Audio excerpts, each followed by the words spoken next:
This is Mae Brussell in Carmel, California. It's June 30th, 1978, and it's side one of tape number 332. In 1966, a book came out by Edward J. Epstein called INQUEST. It was published by Viking Press in New York. There have been a lot of controversial remarks about Mr. Epstein in later years, attacking Jim Garrison and people investigating the Kennedy assassination, and he recently wrote a total whitewash defending the Warren Commission conclusions. But early in the game, when he came out with a book called INQUEST, it was an excellent book. Half of the book was excellent because it showed how the Warren Commission did not do their work of investigating the assassination of John Kennedy. They didn't attend the meetings, they didn't show any interest in the subject, and he has a breakdown of who attended the meetings and how many. The second half of the book goes into the conclusion that Lee Harvey Oswald was a lone assassin. I always call it a schizophrenic book because if the first half of the book were true, that they didn't do their work, then the second and a half of the book wouldn't make any sense. How could they come to the right conclusion if they didn't do their investigation? So he does go into the mechanics of how the Warren Commission was set up. And when you take that alone and ask the question, why didn't they investigate the murder of the Kennedy, forget his conclusions and look for your own and try to find out who these men were on the Warren Commission that put them in a position of pretending to investigate when they really didn't care. Now, I sent out 30 or 40 copies of that book, COD, to various friends in Los Angeles. We had just moved to Carmel in 1965, and this was 66. And I sent them to members of my family, and I had a letter with the book saying, read this book. This won't tell you that the Nazis are going to take over America in the future or the Nazi connections to the John Kennedy assassination. But if you begin to read all these books on the Kennedy assassination, they will lead you to Adolf Hitler and who was behind the murder of the President of the United States, and this is a starting point. Every single one of these people kept the book and paid for it, with the exception of my father's associate, Rabbi Dubin, who sent me back a letter and said there already is a book out on John Kennedy assassination by Thomas Buchanan called Who Killed Kennedy, and therefore he wasn't interested in reading any more. The basis for my opinion as early as 1966 that the Nazis were involved had to do with various people surrounding Lee and Marina Oswald. One of them was George von Mohrenschildt, who changed his name to de Mohrenschildt, who had been praising Heinrich Himmler at the Petroleum Club. Now, that might have just been an opinion of de Mohrenschildt, and it wasn't certainly hard evidence that Lee Harvey Oswald worked with Nazis as early as 1966. But I had a very strong feeling, by the way the commission was set up and the witnesses that were called, that the Kennedy murder was one of many murders in the past and a piece of history for the future, that he would just fit in a time slot of a particular moment because of his wanting rapprochement or d'entente with the Soviet Union, or following General Eisenhower's desire to have d'entente with Russia, that the Pentagon would be running the show and that these Nazis who wanted World War II would be retrenching for World War III by killing the leaders as they came along. Another warning of the Nazi movement was Jack Ruby's pleading with Gerald Ford and Leon Jaworski and Earl Warren to tell the truth about what happened, because he said a whole new form of government will come over the United States and that we'll have pogroms in the United States. And a pogrom is, by definition, a slaughter or massacre of Jewish families by czars and Nazis without any provocation or reason except that they happen to be Jews. Now, in the Dallas-Fort Worth area, there were Nazis that came from Munich, Germany, that joined an organization that was formed for them called Young Americans for Freedom.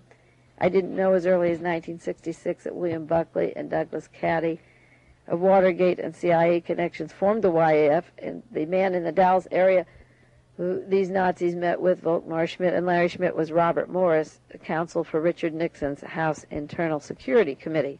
I didn't know much about the politics of these people when I first started, any more than I knew about Walter Dornberger being a Nazi war criminal and working at Bell Aerospace, and working at Bell with him was Michael Payne, the host of Lee and Marina Oswald in the Dallas-Fort Worth area in Irving, Texas.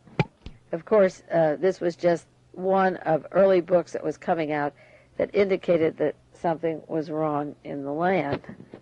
Later, in 1975, after the Boston Conspiracy Conference, I sent out letters to various members of Congress and personal letters I enclosed an insert and for various researchers accusing Mark Lane and Bernard Fensterwald and George O'Toole, who had just coming out with his book, The Assassination Tapes, and Robert Sam Anson and the Assassination Information Bureau. I guess this was 1976. I sent this letter accusing these people of protecting the Nazi links to the Kennedy assassination, that the Nazis were the bottom line of the murder, and that they're instigating the network all over the world of Nazis, again, centered in the Dallas-Fort Worth area, but it had to do with the New Orleans connections of Clay Shaw to world Nazis and the Galen operation, and witnesses that Lee and Marina Oswald saw in the Dallas-Fort Worth area that belonged to the Nazi Galen organization and the Tolstoy Foundation, run by the Central Intelligence Agency.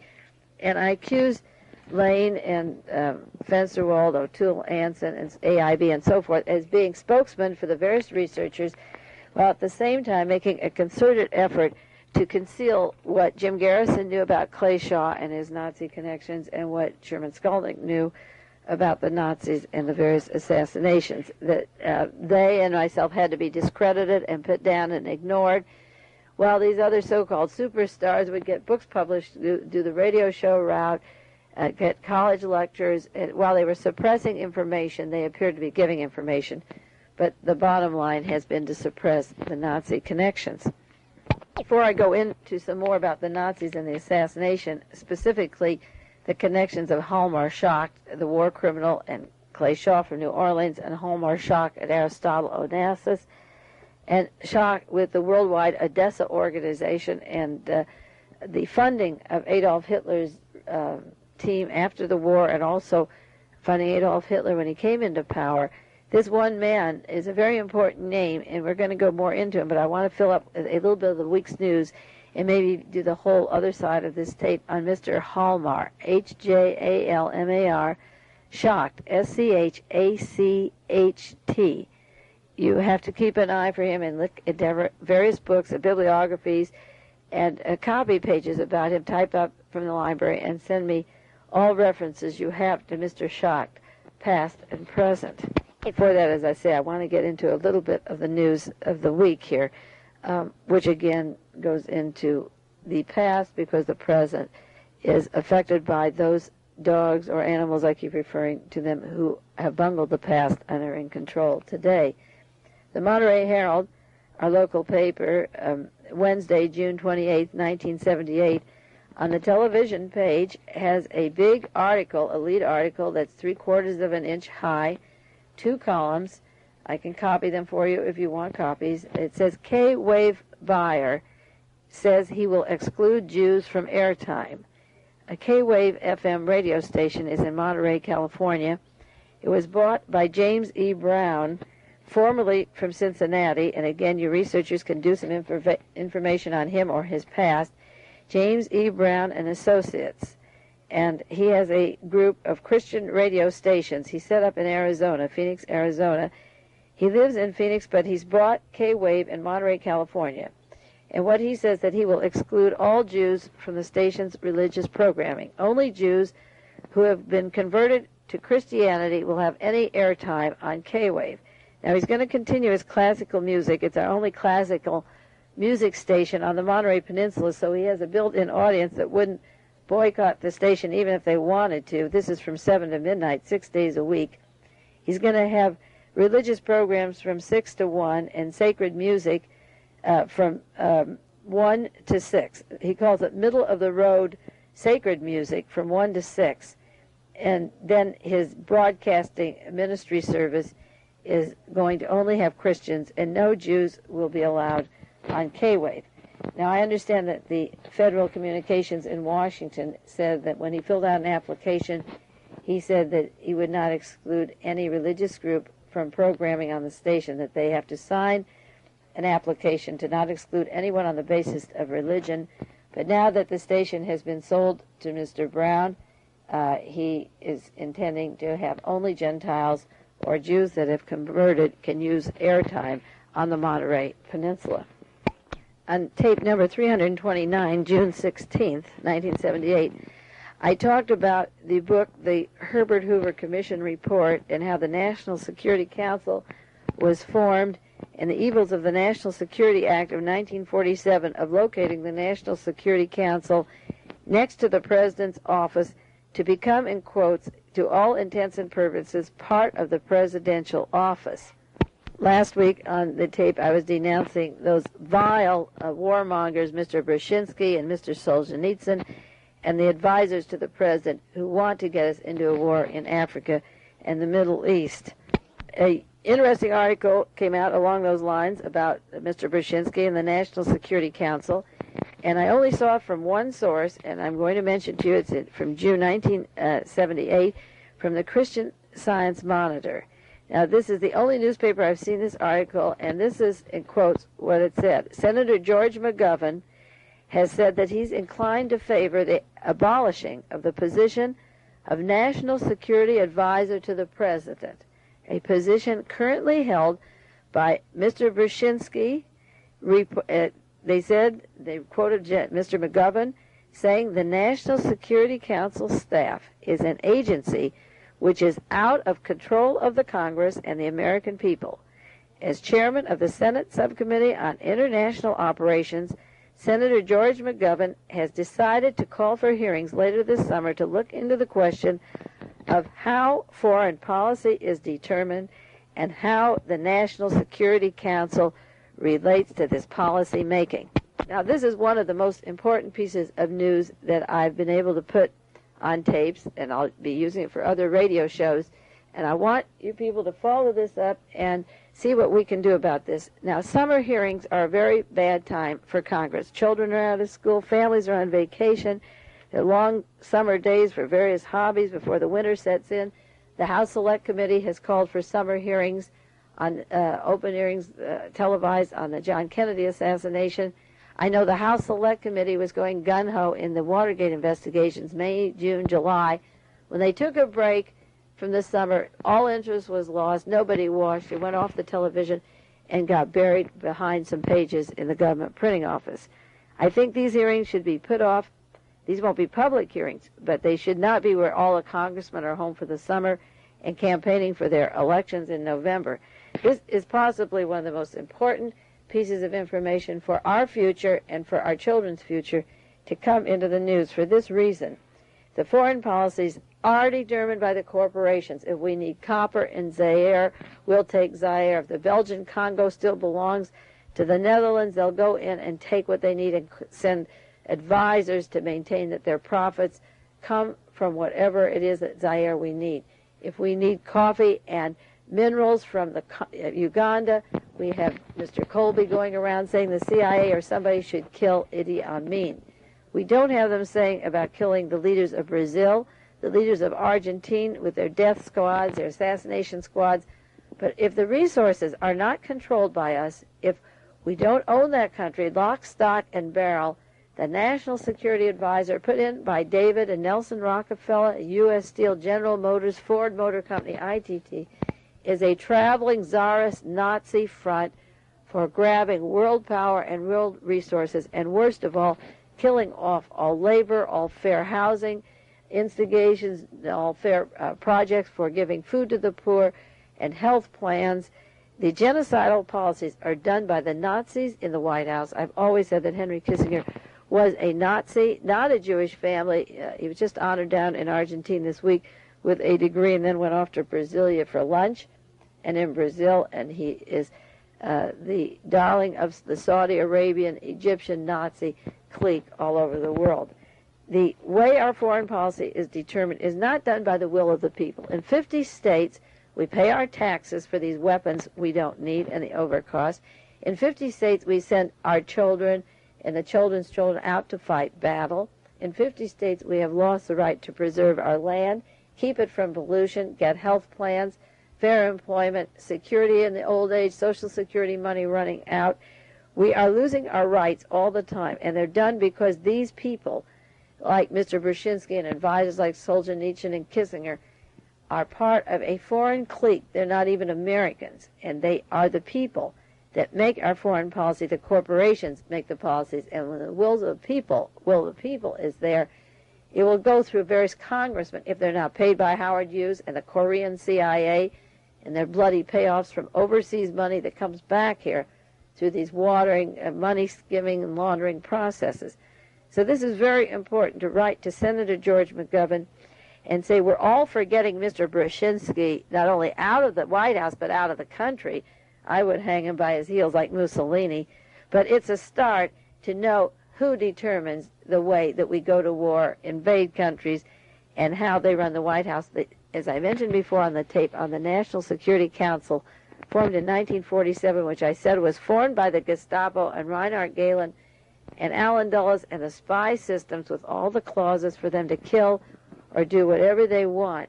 When you break down how this was structured, you can rebuild a country based on checks and balances.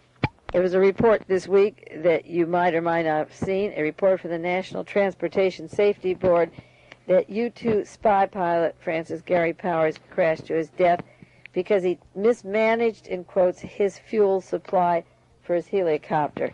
If you believe that, you believe that 17 cows are going to jump over the moon tonight. The plane crashed August 1st, 1977, just a short time after the so-called suicide of George de Mohrenschildt, and also a short time after the House Select Committee began their investigation of the assassination of John Kennedy. And then the linear connection, again, of Gary Powers to those infamous Nazis that I talk about all the time, because that Powers said that he believed Lee Harvey Oswald had downed his U-2 plane to break up the Détente over the Soviet Union.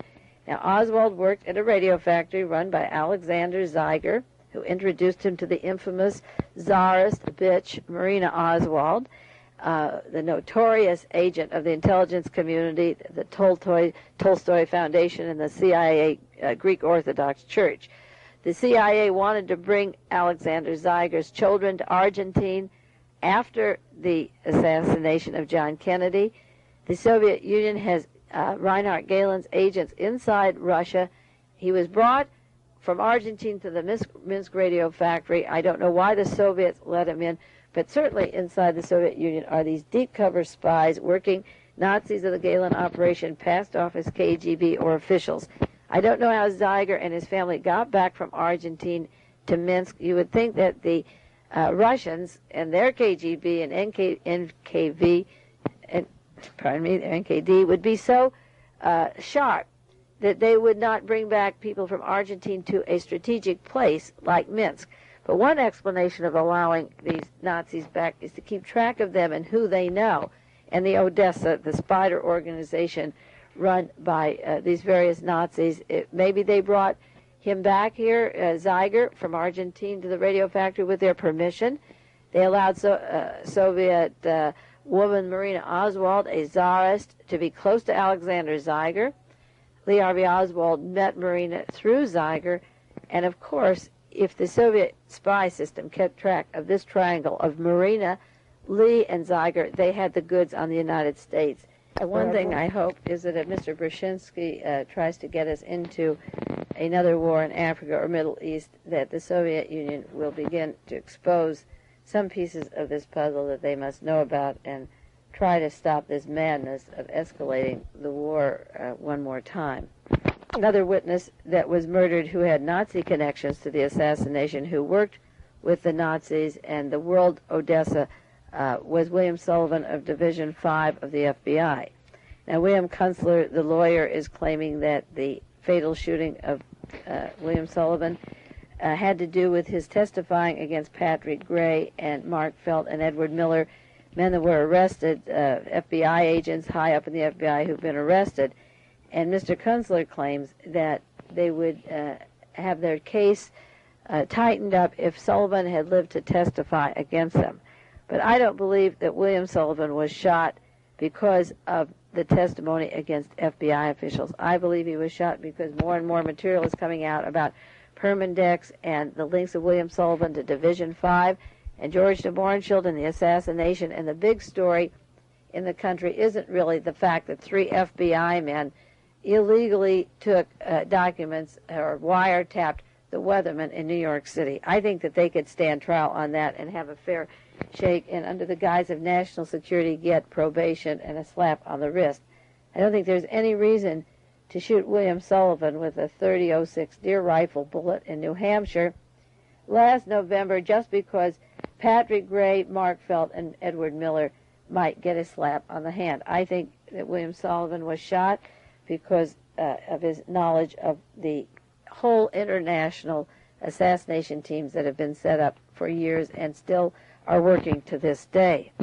Again, Mark Lane and William Kunstler and these various people pass themselves off as liberals who represent the underdog and the weak members of our society, and I accuse them really of concealing the Nazification of the world since World War II. Those are pretty strong charges, but I really believe that they go through a facade of caring while the world is becoming Nazi. Interesting, Clay Shaw, at the time he was arrested by Jim Garrison, was described as an old-fashioned liberal. The various people said, how would you describe him? And he said, well, he was a liberal of the Wilson-Roosevelt persuasion.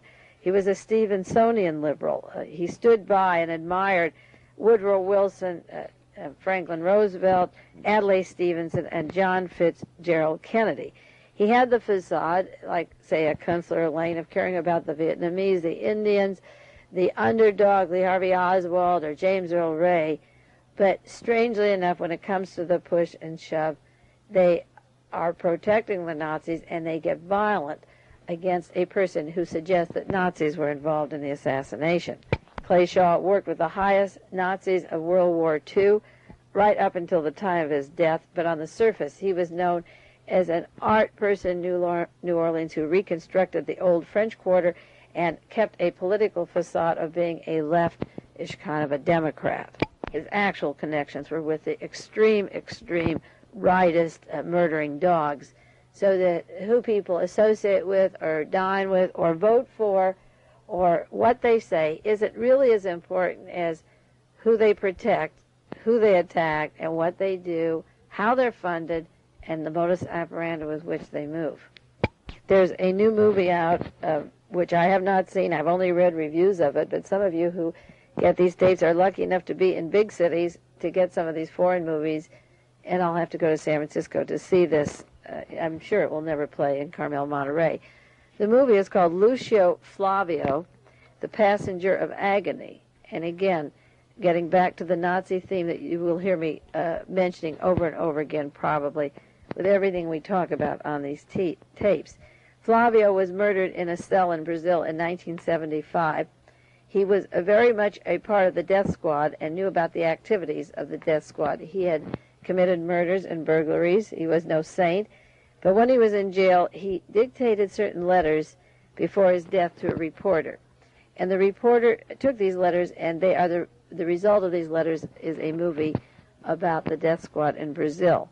Now, these death squads were started 20 years ago. The old idea of a trial and courts and juries and judges has been thrown out since Nazi Germany. Certainly there were a lot of countries where there were never fair trials before.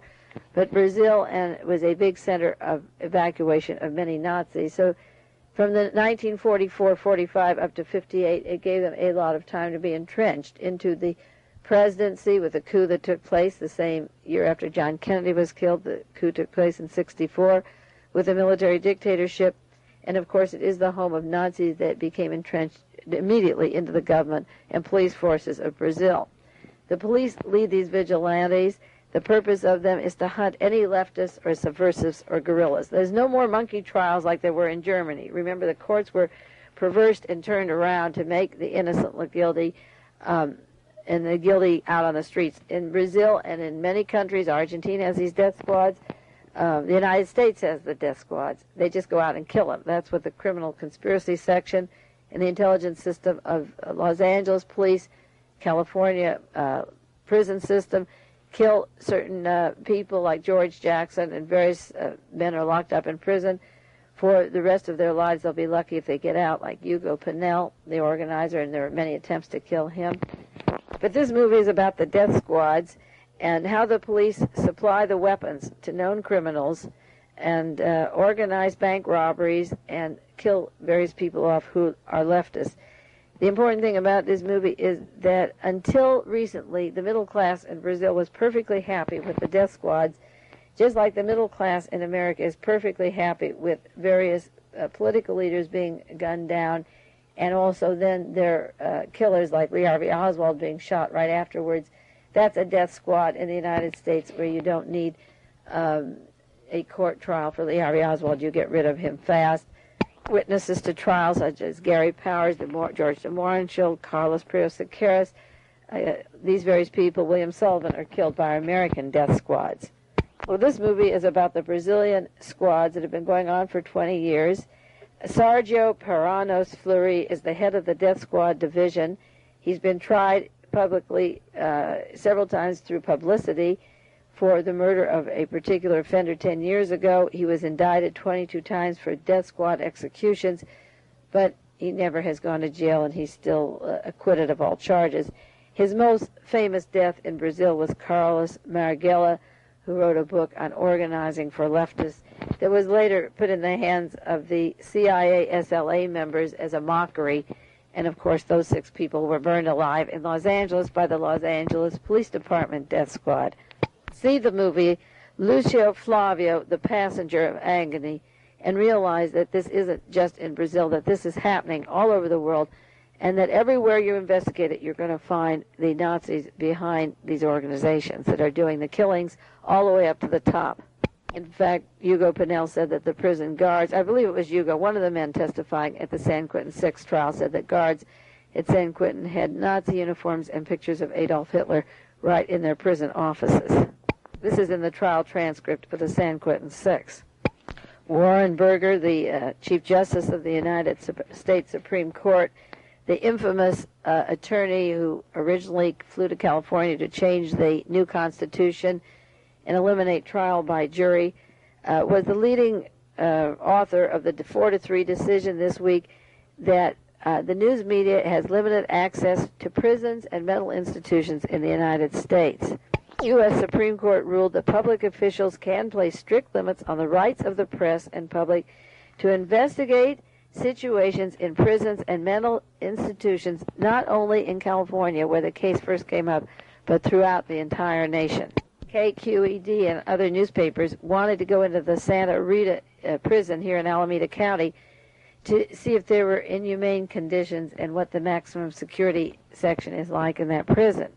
But Warren Burger wrote that, as the majority opinion, he said in quotes, "The news media has no right of access beyond that of any other public person to interview inmates or to film or to record any conditions in any jail or mental institutions."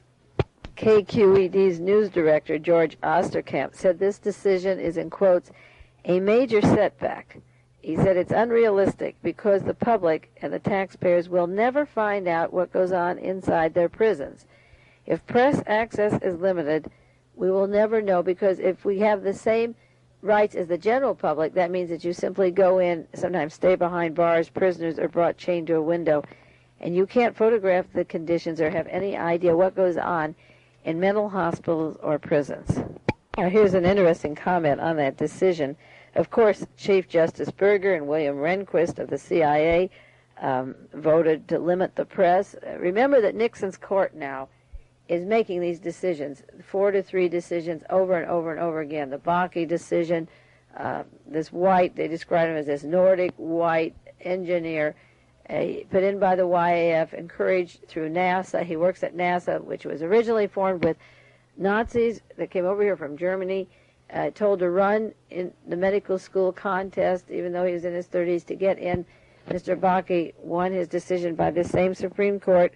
Watch these decisions coming down now. One of the decisions of this limiting access to the prisons, in quotes, Mr. Stewart said, "A person touring Santa Rita can grasp its reality with his eyes and ears, but if a television reporter is to convey the jail sights and sounds, he must use cameras and sound equipment." They went on to say that the courts may further consider the constitutional role of the press and the institutional requirements of jail. I think this is important because you as taxpayers have to live both with the people who are locked up and the people who come out. What are they like when they come out? What is it like to live in there? What are the conditions? In California alone, there's 27,000 people living in prisons, in the California prison system. Right now, 27,000, and the press cannot see the conditions of those institutions. And in addition, there are many, many thousands in mental hospitals, and now we learn that they don't have the right to go into photograph and take conditions of the mental hospitals where so many people have died, and those investigations were hushed up this last year. Side 2 now will go into Mr. Hjalmar, Schacht, Clay Shaw, and the Kennedy assassination.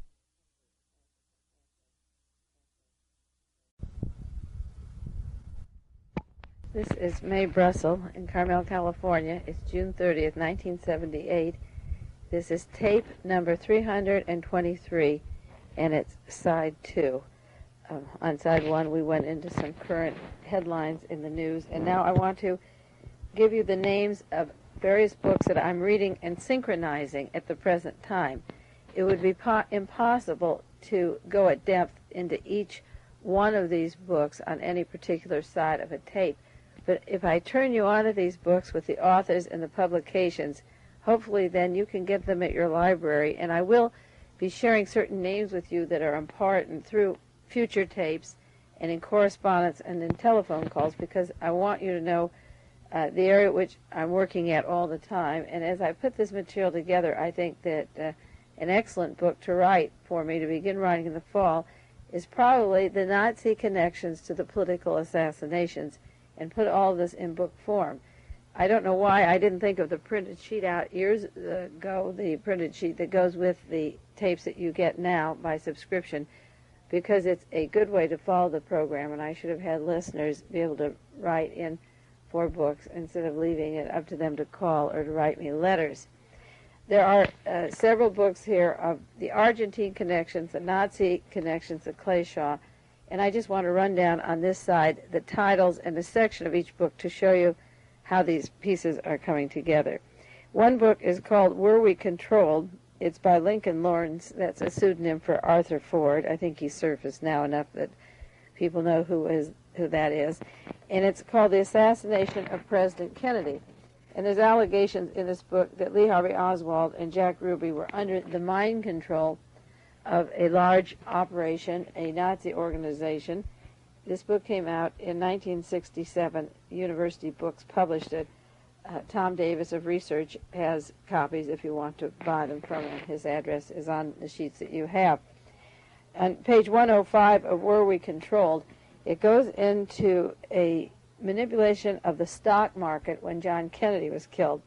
Briefly, what Arthur Ford is saying, alias Lincoln Lawrence, is that there was a scheme to manipulate the New York Stock Exchange. According to the rumor, several controlled people would be prepared to carry out assassinations, or in this case, patsies. And according to the rumor, Allied Crude Vegetable Oil Refining Corporation, headed by Anthony Tino De Angelis, was chosen to be the instrument to rock the very foundations of the world commodity market.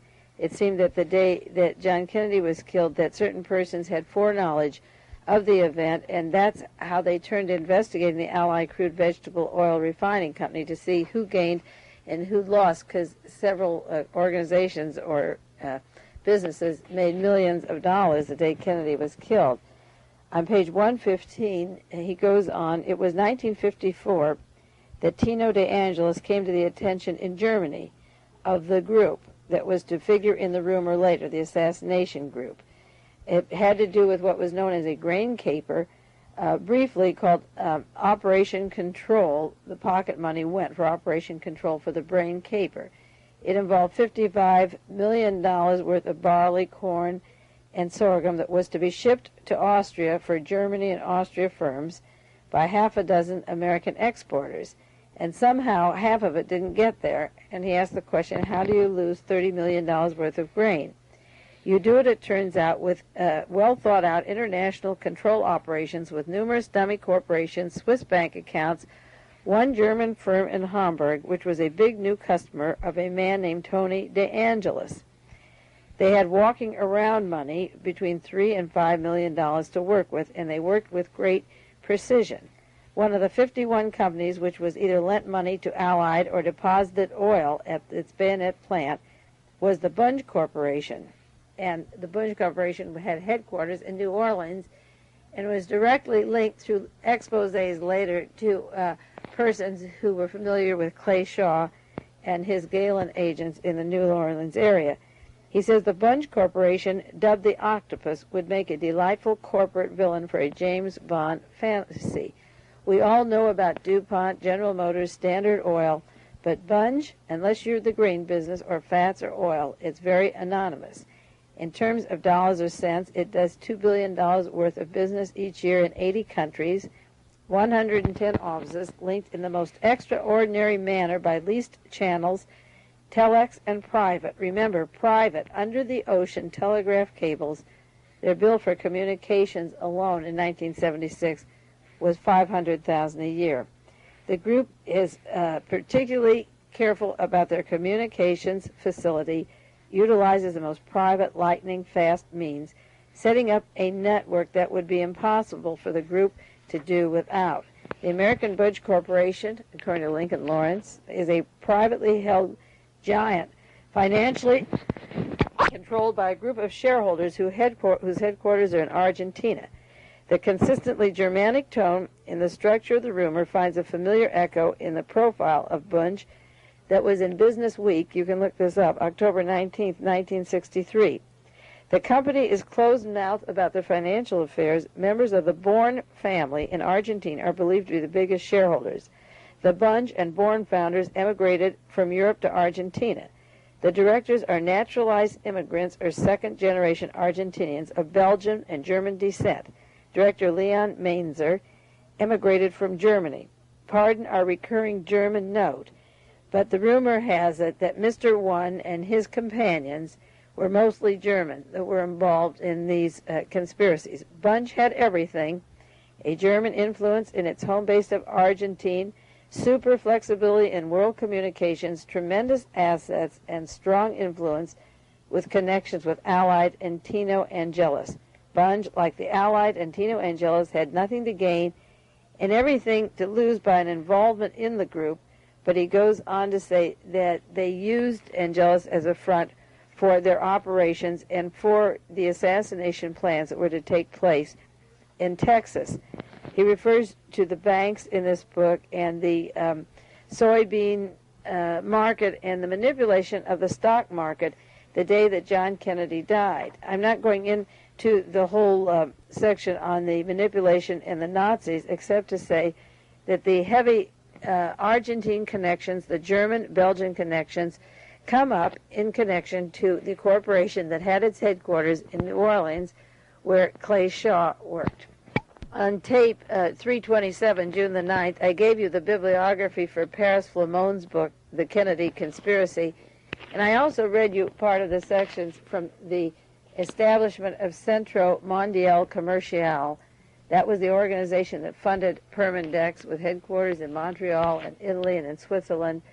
And Ferenc Nagy, the former Hungarian premier, became the president of Permindex and then shows up in Dallas, Texas at the time of the assassination.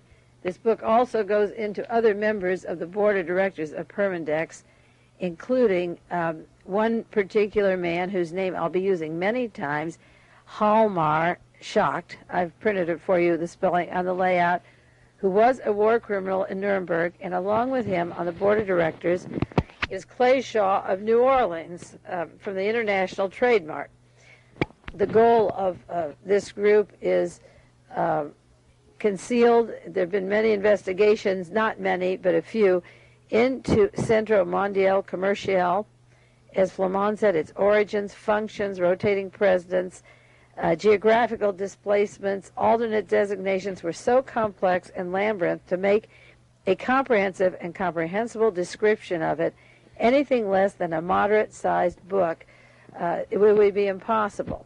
We have the Bunge Corporation, this large Argentine-German operation that involves billions of dollars, named in one book as being part of a plan to kill John Kennedy, and it is linked to the Nazi network in Belgium and Germany.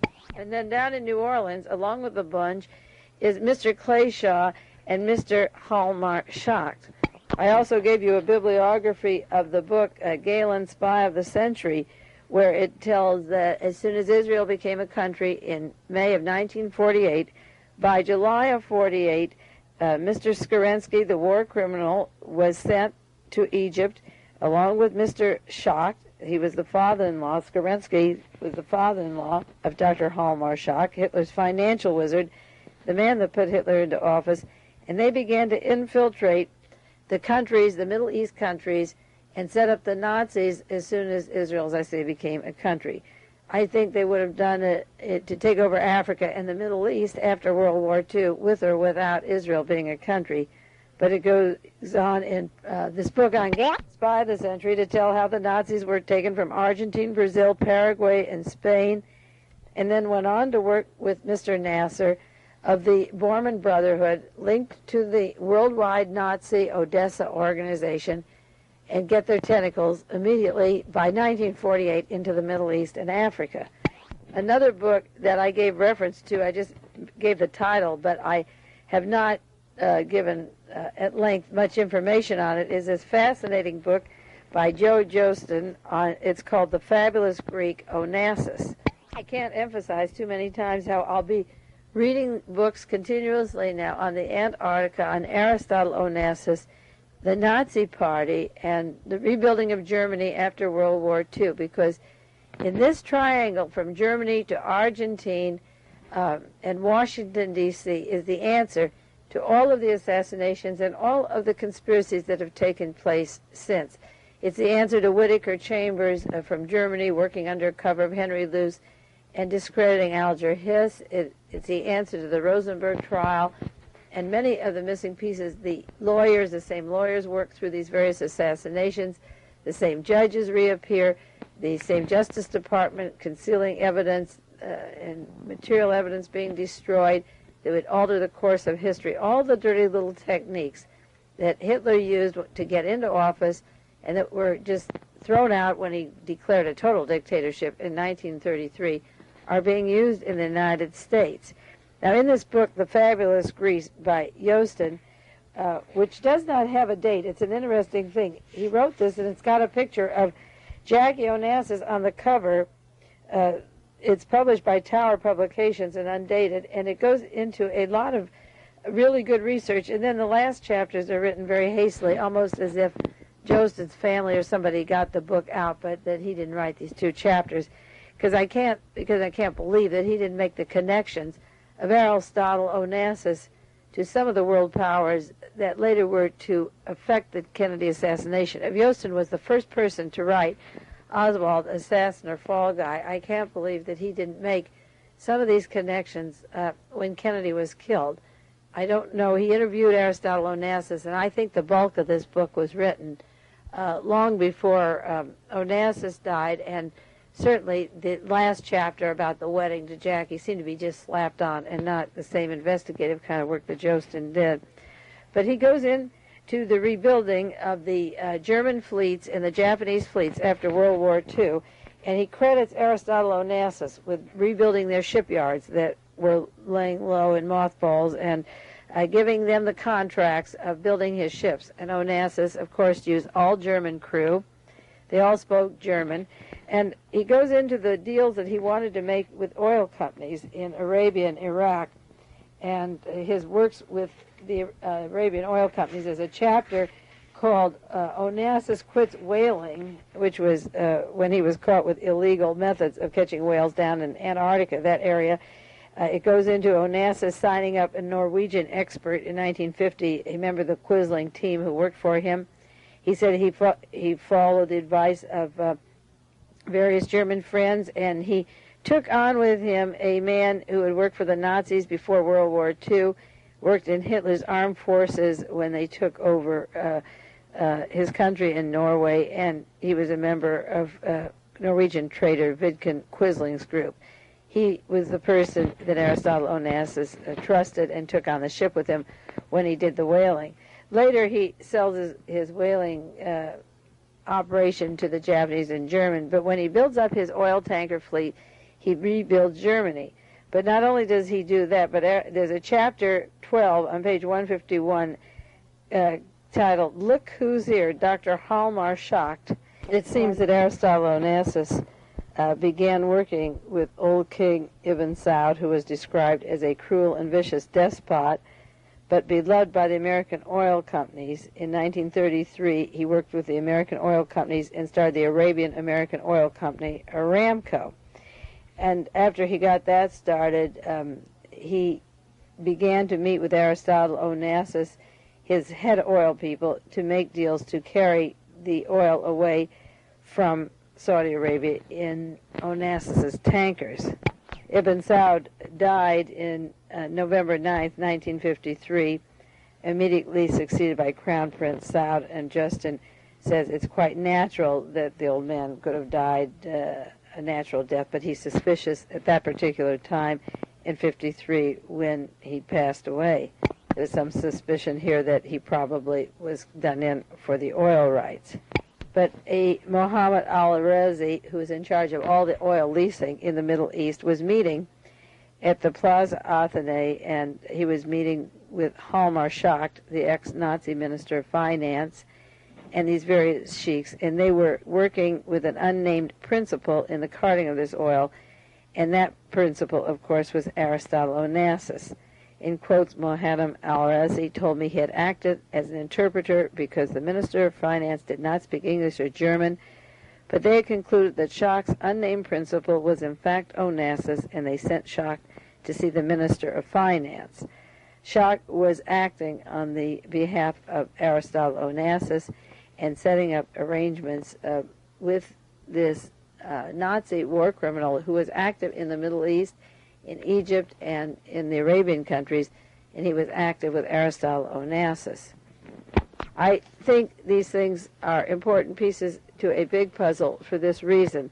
Schacht was the man who was responsible for financing and seeing that the money of Germany went to this young soldier known as Adolf Hitler, and he was instrumental in helping rearm Germany and set up the whole scene for World War II. And as soon as World War II was over, Schacht played an instrumental part in setting up Nazis in Middle East, in Africa, in South America, and spread Nazism all over the world. Another book, which I just got recently by Mr. Rees, called The Nazis Go Underground, says that shortly after Schacht made his plans known about financing various countries after the war, the United Nations Commission investigating war criminals decided that Dr. Hjalmar Greasley Schacht was not to be considered a war criminal. The man who made Hitler's war possible, the man through years of international scheming, through years of borrowing and bartering, had enabled the Nazis to support the raw materials to manufacture their arms, the man who knew better than anybody else how many cannons and tanks each of his deals meant for Germany, the man who foresaw more clearly than anybody else against whom these guns could be used, which country the tanks would invade, this man was decided to be not a war criminal by the United Nations Commission investigating war criminals. This man believed in the master race. Schacht, if he were declared a war criminal, could not be of any use to the underground of Nazis as a contact man. But as it was, he could be up front as a German industrialist. He was useful to everybody. He could meet at banks and international bank meetings in Basel, Switzerland. Again, Basel, Switzerland is named in the book Were We Controlled, and also in terms of Permindex and their funding. Incidentally, I received a letter from a listener who takes these tapes telling me about this book that he heard about, written by Mr. Rees, called The Nazis Go Underground. It was written in 1944, published by Doubleday Doran. And I wrote that down, of course. He wasn't sure who the publisher was, but told me to be sure to get it. And the mail came around 11 o'clock in the day, and around 5 in the afternoon I received a telephone call from another friend who follows the research. She had been at the library, and there's a table of used books that go on sale for 25 cents. And she said, I picked up a book for you at the Monterey Library. It's by Kurt Rees, called The Nazis Go Underground. So that the same afternoon I heard about that book, the book was purchased for me by another friend. A similar situation happened with another book that I was given for my birthday just a month ago. A researcher and listener gave me a book written by Mr. Kruger, The Doctor for Adolf Hitler. I was Hitler's doctor. There's an introduction by Upton Sinclair warning about the rebirth of Nazism and the resurgence of Nazis around the world. And it's an old book. Again, these books are dated, and they're very valuable because they're hard to find, and you should pick them up wherever you can. And I received this as a birthday gift last month.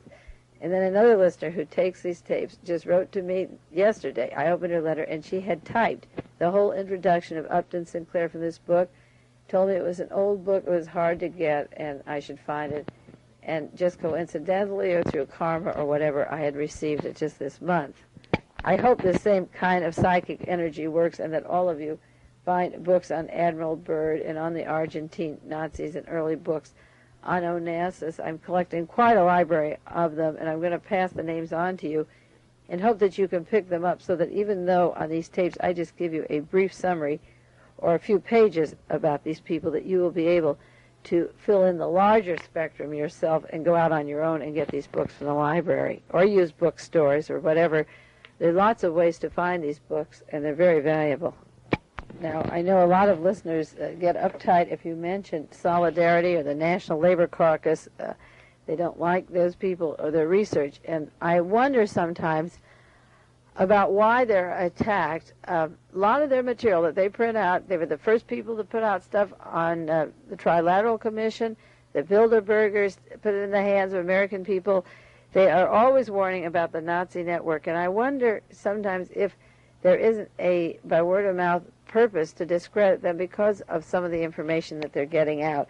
I know that people like Lane and other researchers do that to me because of the connections that I'm making. And sometimes I wonder if we shouldn't realize that some of their material is very, very valuable and use it for what it is. And if their facts are right, don't look at the group or some single thing if a particular member of the Labor Caucus looks like a zombie or looks like he's controlled. Look at the material they're getting out and ask yourself if it's valid material, then it's worth studying, and don't discredit them for it.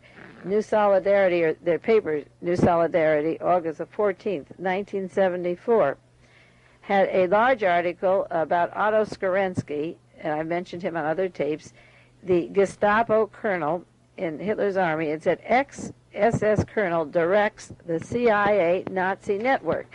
This article was just sent to me by Marge Gibson in St. Paul, who sends me books and articles about these things that I'm studying and you are studying. And it's a very valuable article, and it came out in 74. And looking at the date, because it was 4 years ago, I can see where the barrage of attacks against them kept escalating and escalating. And were these attacks taking place because they were telling us something that wasn't meant to be told to the American people? I'm going to read you a little bit of this article because it's 4 years ago, and it certainly is valuable to the books and the material I'm accumulating now. It goes into the fascist terrorist attacks that are taking place in Europe, orchestrated by the CIA and NATO. It said it is fairly common knowledge throughout Europe that all the extreme right-wing and nationalist terror groups are completely integrated. The European press, especially the sensational Italian press, runs regular exposés of the neo-fascist international.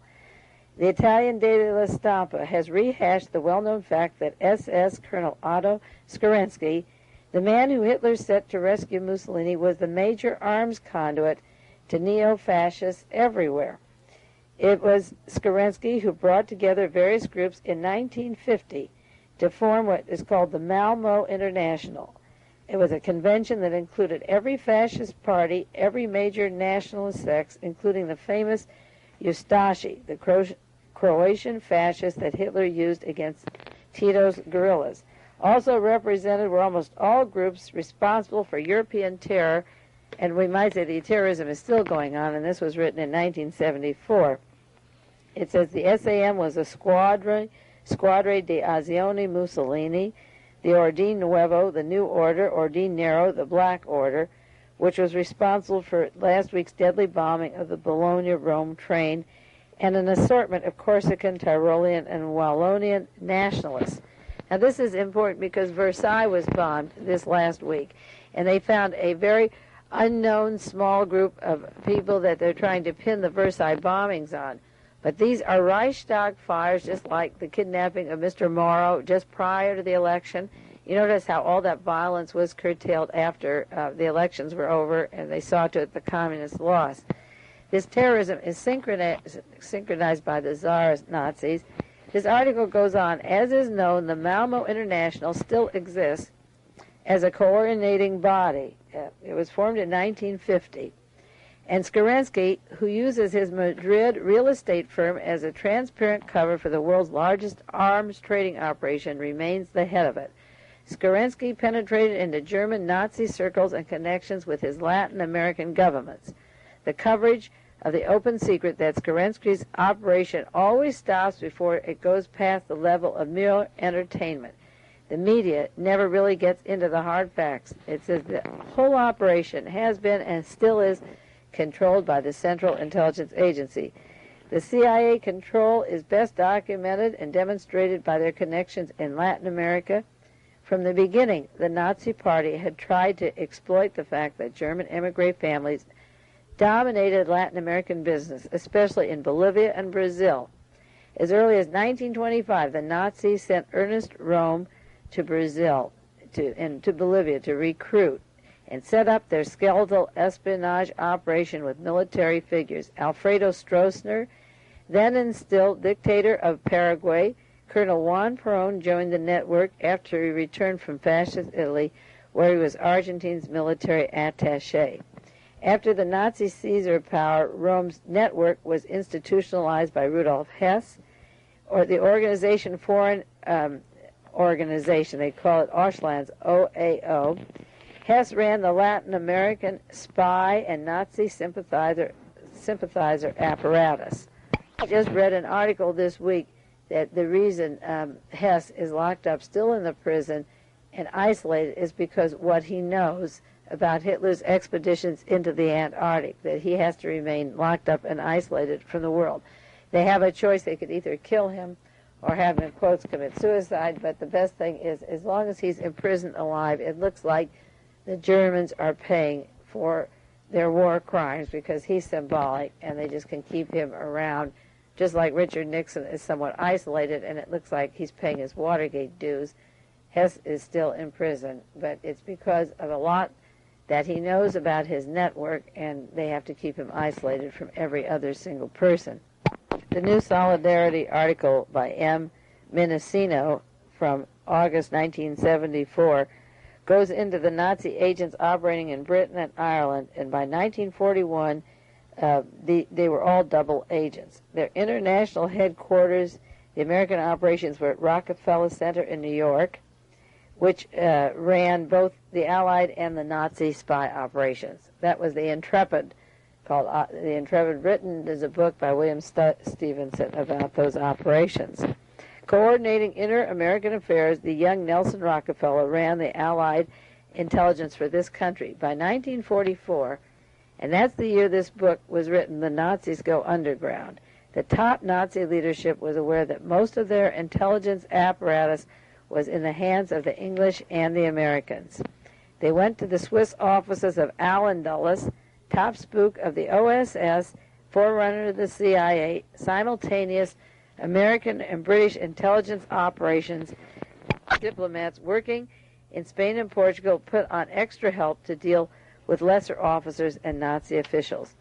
The best-known part of the deal was the transfer of the services of General Reinhard Gehlen, the head of Nazi Germany's anti-Soviet espionage system, and bring his whole spy network into what became as the BND, which is the German Nazi intelligence after World War II, so that Hitler's team was literally kept intact. Now, you've heard me say this on other programs and read from other sources, but this is coming in from books and articles that are available. If you want to see it, if you want to know it and reconstruct the period, it seems the pieces have been around for a long time without anybody synchronizing them. It's identical to having various notes on a keyboard at the piano or whatever instrument you have. The way you put them together, you can create a tune and a song that's sung all over the world, and I believe that if you put this information together along with me, if you help me and help me find these books and look up these references, we can present this to Congress. And as I said before, on the other side of this tape, George McGovern is trying to decide who makes the policy of the United States. Congress makes foreign policy, or, again, these Nazi German foreigners in the White House.